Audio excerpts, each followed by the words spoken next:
歡迎嚟到樓市知多啲，我係李家國嘅 Cheese。咁今日咧帶大家睇一個佢呢個屋苑80%都係緊廚，得2成就唔係，即係開放式廚房嘅一個舊式少少嘅屋苑啦，就係朗屏三寶之中嘅世就啦。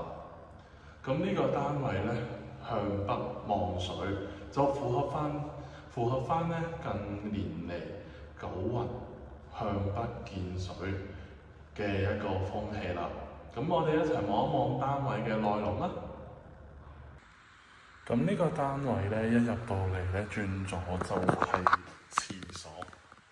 咁啊，俾大家咧可以直接喺返到屋企就沖涼，咁就費事帶啲污糟嘢入房啦。咁轉右咧就係佢嘅廚房啦。咁啊，亦都有窗嘅，煮嘢食就會少啲油煙味咯。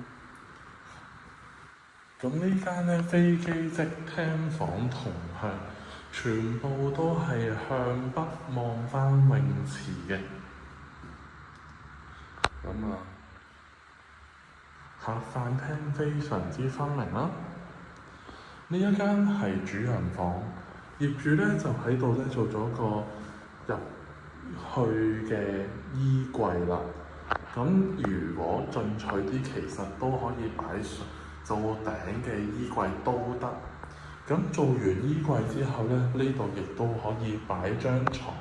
咁如果有需要咧，亦都可以將張床咧整個床架整高到去呢個位置之後咧，擺埋個床褥入去，咁啊令到間房咧更加多位置添啊！咁呢度咧就可以做書房或者係做其中一間睡房都冇問題咯。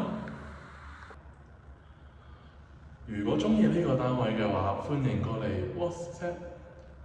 如果中意呢個單位嘅話，歡迎 WhatsApp 俾我，或者係過嚟有新家揾我。我係李家國嘅 Cheese。